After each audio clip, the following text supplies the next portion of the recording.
बिस्मिल्लाहिर्रहमानिर्रहीम। अस्सलाम वालेकुम स्टूडेंट्स, उम्मीद करती हूँ कि आप ईमान और सेहत के बेहतरीन हालतों में होंगे।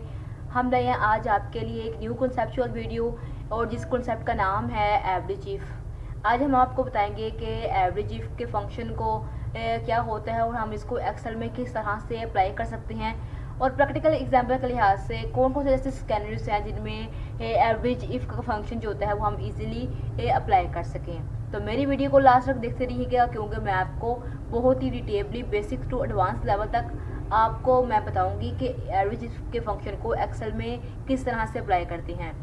तो जी अपने वीडियो को स्टार्ट करते हैं। तो सबसे पहले हम देखते हैं कि एवरेज इफ़ फंक्शन क्या होता है। एवरेज का मतलब होता है कि आपने किसी वैल्यूज डाटा में किसी की एवरेज फाइंड करना हो तो हम उसको एवरेज कहते हैं। और जो हमारे पास इफ़ होती है, इफ़ हमारे पास आ जाती है किसी कंडीशन के तौर पर। हमने अगर एवरेज फाइंड करनी है किसी कंडीशन के तौर के ऊपर तो हम उसके लिए इफ़ एवरेज इफ़ के फंक्शन को अप्लाई करते हैं, पहली बात होगी। और दूसरी बात अब आ गई कि हम इसको किस तरह से अप्लाई करेंगे, तो वो उसके लिए बात ये है कि ये देखिए हमारे पास फर्स्ट कैटेगरी है। फर्स्ट कैटेगरी में हमारे पास क्या आ जाता है कि average sales of product from the specific category, कि हमने एवरेज सेल फाइंड करनी है। किसकी फाइंड करनी है? इन प्रोडक्ट में से फाइंड करनी है। और किस कैटेगरी की फाइंड करनी है वो स्पेसिफिक कैटेगरी वो हमारे ऊपर डिपेंड करती है। तो स्टार्ट करते हैं अपने वीडियो को। तो जी यहाँ पे एवरेज लिखने से पहले क्या लिखेंगे, इक्वल लगाएंगे लैपटॉप से और एवरेज लिखेंगे और यहाँ पे फर्स्ट टू सेकंड और थर्ड नंबर पर एवरेज इफ़ के फंक्शन को डबल क्लिक कर देंगे।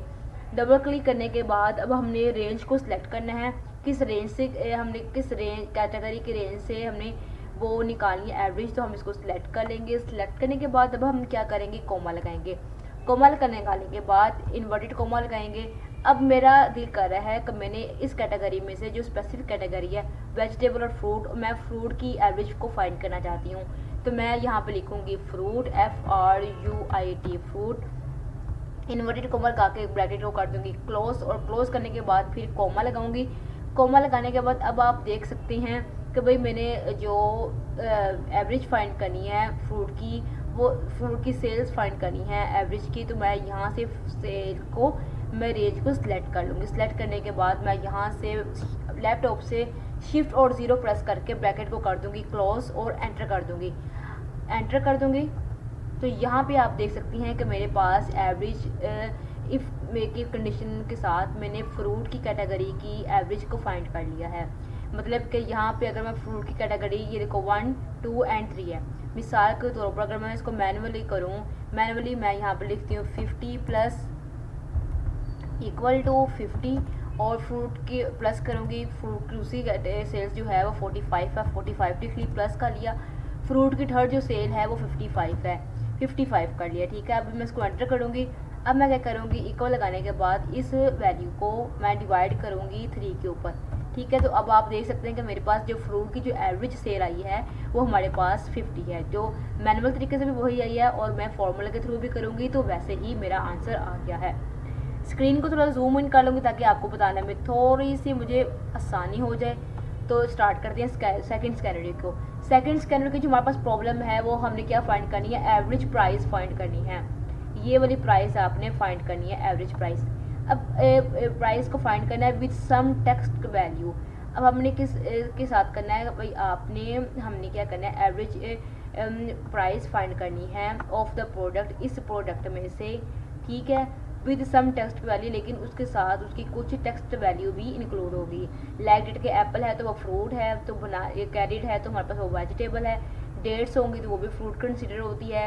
एग प्लांट जो होता है, एग प्लांट बेसिकली हम कहते हैं बैंगन को, और ये भी हमारे पास बैंगन जो है वो फ्रूट नहीं है, वो वेजिटेबल है। ठीक है, अब हम स्टार्ट करती हैं कि अपने फंक्शन को अप्लाई करती हैं। इक्वल लगाने के बाद एवरेज लिखूंगी। सिंपल मैं ए भी लिखा तो मेरे पास तमाम कैसी कैटेगरी आ गया। एवरेज इफ के फंक्शन को मैं डबल क्लिक करूँगी। डबल क्लिक करने के बाद मैं अपनी रेंज को सिलेक्ट कर लूँगी, प्राइस की रेंज को सिलेक्ट कर लूँगी, यहाँ से लेकर यहाँ तक। मैं कोमल लगाऊंगी। कोमल लगाने के बाद शिफ्ट और कोमल के साथ इन्वर्टेड कोमल लगाऊंगी। इस बार मैं देखना चाहती हूँ कि मेरे पास जो फ्रूट की कैटेगरी है वो 40 से ग्रेटर हो। ठीक है, 40 से ग्रेटर हो। इन्वर्टेड कोमा को मैंने कर दिया क्लोज और क्लोज करने के बाद कोमल को लगा दिया। लगाने के बाद अब मैं इसकी रेंज को सिलेक्ट करूँगी, किस रेंज से मैंने निकालनी है इसकी प्राइस सेल निकालनी है, वो इस रेंज से निकालनी है। ठीक है, शिफ्ट और 0 प्रेस करने के बाद एंटर कर दूंगी। एंटर करने के बाद ये हमारे पास इसकी एवरेज आ जाएगी। तो सिमिलरली हमने इसकी एवरेज फाइंड कर ली है। ये हमारे पास इसकी एवरेज है, फ्रूट की हमारे पास इसकी एवरेज आ गई है। ठीक है, इस फॉर्मूले के साथ हमने इसके फ्रूट की एवरेज निकाली है। अगर मैं देखना चाहूँ कि भाई मेरे पास फ्रूट की जो एवरेज है वो 50 से या 40 से अबव हो या 40 से अबव हो, तो उन सब की आ गई। अगर मैं 50 से बिलो करूँगी तो मेरे पास 40 और 45 आएगा। ठीक है, मैं ये देखें यहाँ पे अब मैं लिखूँगी इक्वल टू एवरेज AVR लिख दिया और इसको थर्ड वाले को मैंने डबल क्लिक कर दिया। डबल क्लिक करने के बाद मैंने इस बार रेंज को कर दिया सेलेक्ट करने के बाद कोमा लगाया और कोमा लगाने के बाद इन्वर्टेड कोमा के साथ अब मैं चाहती हूँ कि मेरे पास जो उसकी एवरेज है वो बिलो 50 के साथ जाए, तो नहीं बिलो 60 जाए, बिलो 60 जाए। और इन्वर्टेड कोमा के बाद मैंने कोमा लगा दिया। कोमा लगाने के बाद सेल्स जो मैंने यहाँ से निकालनी है, यहाँ से निकालने के बाद ब्रैकेट को मैंने कर दिया क्लोज और एंटर कर दिया। इस बार मेरे पास जो 50 से बिलो जो है 60 से बिलो जो है वो है 50, 1 2 3 और 4, इन सब की जो मेरे पास एवरेज आई है वो है 215 इसकी एवरेज आ गई। ठीक है, और उसके बाद वीडियो के साथ साथ आप मेरे चैनल को लाजमी सब्सक्राइब करें और हिट द लाइक बटन, ताकि तमाम देखने वाले को इससे फ़ायदा हो। स्कैनरी नंबर 3 की बात करेंगे। स्कैनरी नंबर 3 में बात किस चीज़ के बारे में बात की जा रही है, वो ये है कि हमने फाइंड स्कैनरी को करना है तो find average sale of product with sale above. जी हमने एवरेज सेल फाइंड करनी है जिस प्रोडक्ट की जो सेल है वो 500 से अबव हो। तो फाइंड द एवरेज सेल, हमने ये सेल फाइंड करनी है। किसकी फाइंड करनी है? ऑफ द प्रोडक्ट, इस प्रोडक्ट में से फाइंड करनी है। ठीक है, हमने एवरेज सेल फाइंड करनी है इन प्रोडक्ट में से। ठीक है, प्रोडक्ट ये है और सेल ये है, लेकिन ये जो सेल है वो $500 से जो है वो अबव होनी चाहिए। तो हम इसके लिए क्या करेंगे, यहाँ पे इक्वल लगाएंगे। इक्वल लगाने के बाद AV लिखेंगे और थर्ड वाली फंक्शन को डबल क्लिक करेंगे।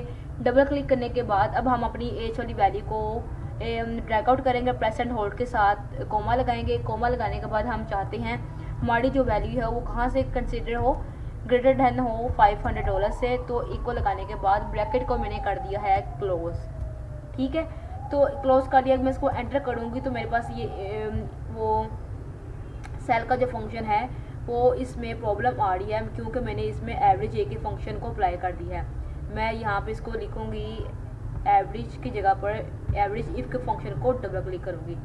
ठीक है, और क्लिक करने के बाद एंटर करूँगी और ये मेरे पास, मैं इसको रिमूव करती हूँ। इक्वल लगाने के बाद AVER एवरेज इफ़ के फंक्शन को मैंने डबल क्लिक किया, यहाँ से रेंज को सिलेक्ट कर लिया। सिलेक्ट करने के बाद कोमा लगाया। कोमा लगाने के बाद इन्वर्टेड कोमा से ग्रेटर देन लगा के 0 लिखा और यहाँ से ब्रैकेट को मैंने कर दिया क्लोज। अब आप देख सकते हैं मेरे पास ये भी वैल्यू नहीं आ रही।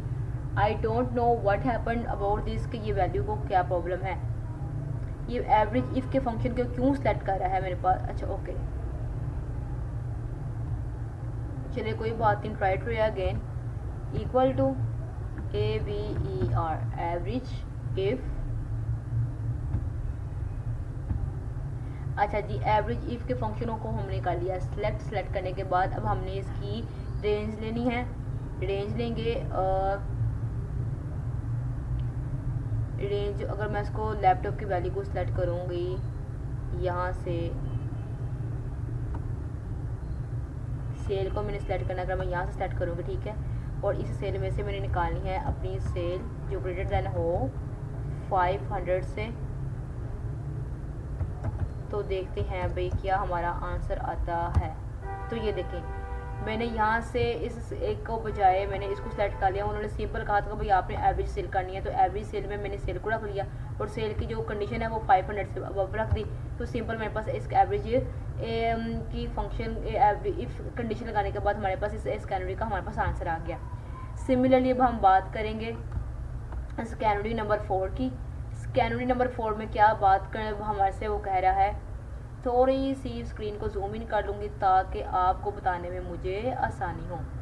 स्कैनरी 4 जो है वो हमारे पास वो बताया रहा है कि भाई स्कैनरी 4 ये है कि भाई आपने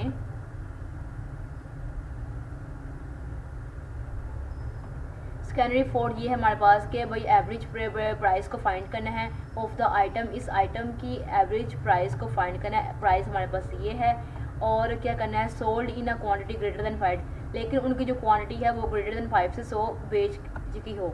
तो यहाँ पे करने के बाद हम क्या करेंगे, इक्वल लगाएंगे। इक्वल लगाने के बाद एवरेज लिखेंगे, एवरेज इफ़ को डबल क्लिक करेंगे और क्लिक करने के बाद अब हम अपनी रेंज को सिलेक्ट करना है। यहाँ से हमने अपनी एमएल रेंज को सिलेक्ट कर लिया, ठीक है। सिलेक्ट करने के बाद कोमा लगाया। कोमा लगाने के बाद अब हम क्या करेंगे, कंडीशन को अप्लाई करेंगे, वो है ग्रेटर देन 5, ठीक है। 5 को अप्लाई करेंगे। उसके बाद अब हम चाहते हैं कि उसके बाद हमारे पास क्या है, क्वांटिटी जो है वो ग्रेटर देन हो, हमारे पास कितनी ग्रेटर देन हो, वो हमारे पास हो अगर मैं इसको क्वांटिटी को ऐसे रखूँ 5 ग्रेटर देन 5, वो प्राइस को फाइंड करना है। अब इसके बाद यहाँ से मैंने प्राइस की रेंज को सिलेक्ट कर लिया, ये देखें, और ब्रैकेट को कर लिया मैंने क्लोज। और अब आप देख सकते हैं कि मेरे पास इसकी एवरेज हमारे पास आ गई है, ठीक है। सिमिलरली हम बात करते हैं स्कैनरी नंबर 5 की। तो स्कैनरी नंबर 5 में हम बात करेंगे, ये देखें,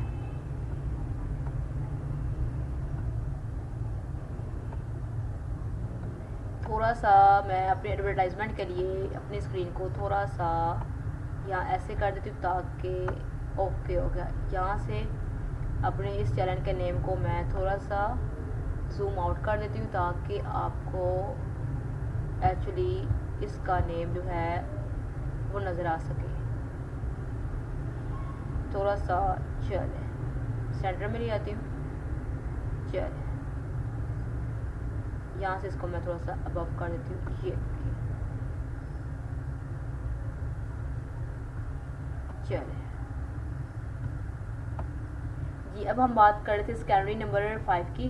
तो स्कैनरी हमारे पास 5 क्या है कि भाई हमने फाइंड करनी है average price of the item sold in the quantity greater than 5, वो उन प्राइस की क्वांटिटी फाइंड करनी है जो कि 5 से ग्रेटर देन हो, ठीक है। अब हम करने के लिए हमने ऑलरेडी यहाँ पे एक फंक्शन लिखा हुआ है।